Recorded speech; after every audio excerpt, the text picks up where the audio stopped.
एक चीज मैं निश्चित कर दूं कि जहां तक के गठबंधन की ओर से हमारी कोशिश यही है कि इन 10 सीटों पर गठबंधन चुनाव साथ में मिलकर लड़े। समाजवादी पार्टी, कांग्रेस और अन्य भी कोई दल हैं, सब हम साथ में मिलकर लड़े। तो इसमें कोई शंका नहीं है कि अलग अलग लड़ने की बात है। जहां तक बात रहेगी कौन सी सीट पर कौन लड़ेगा, उसकी समीक्षा प्रदेश कांग्रेस कमेटी के अध्यक्ष द्वारा और हमारे जिला कांग्रेस कमेटी ने अपनी रिपोर्टें सादर की हुई हैं और उसकी रिपोर्ट भी मेरे पास में आ चुकी है। आगे जो बात करना है, गठबंधन के हमारे जितने घटक दल हैं, विशेष रूप से समाजवादी पार्टी के साथ में, तो वो भी चर्चा बहुत जल्दी ही हम उनके साथ में कर और बेहतर समन्वय के साथ और आपसी समझौते से कहां पर कौन सा उम्मीदवार, कौन सी पार्टी की संभावना बेहतर है, उसे सुनिश्चित कर और फिर उसकी घोषणा करें। देखिए, यही गरूर, यही घमंड, यही अहंकार पार्लियामेंट में भी था और उसका नतीजा आपने देखा। बल्कि अगर प्रशासन और वो उनका साथ नहीं दिया होता तो आज उत्तर प्रदेश में मुश्किल से 10 सीट भी भारतीय जनता पार्टी पार्लियामेंट में नहीं जीत पाती। यह भी आप सब लोगों ने देखा है।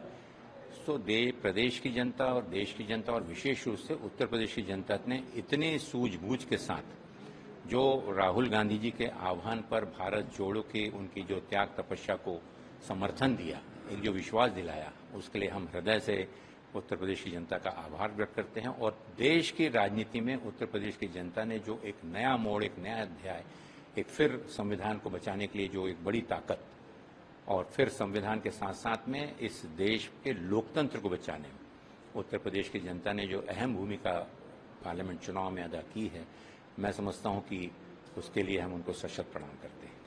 देखिए, माननीय राहुल गांधी जी को पिछले 10 सालों में आपने देखा, चाहे ईडी हो, चाहे अन्य प्रकार की सरकारी एजेंसीज हों, झूठे मुकदमे उनके नाम पर दर्ज किए गए, उनकी संसद की सदस्यता रद्द कर दी गई। तो आप सब समझते हैं कि राजनीतिक रूप से उन्हें डराने के लिए, उन्हें धमकाने के लिए, उन्हें चुप कराने के लिए जो भी प्रयत्न इससे पहले किए गए, ना ही राहुल गांधी जी को और कार्यकर्ता जो है राहुल गांधी जी के साथ और इस देश की जनता राहुल जी के साथ में डटकर खड़ी है।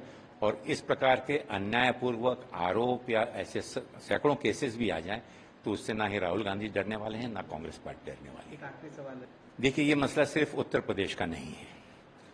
देश की जनता के निर्णय के बाद पार्लियामेंट के जो नतीजे आए हैं, आज देश की जनता अपने आप को खुला महसूस कर रही है, अपने आप को सहज महसूस कर रही है। और वही आलम भारतीय जनता पार्टी के जितने भी शीर्ष और जितने भी कद्दावर नेता हैं, जिन्हें सभी भेड़ बकरियों के समान अभी तक के दबा के रखा गया था, हर व्यक्ति इस पर विचार कर रहा है।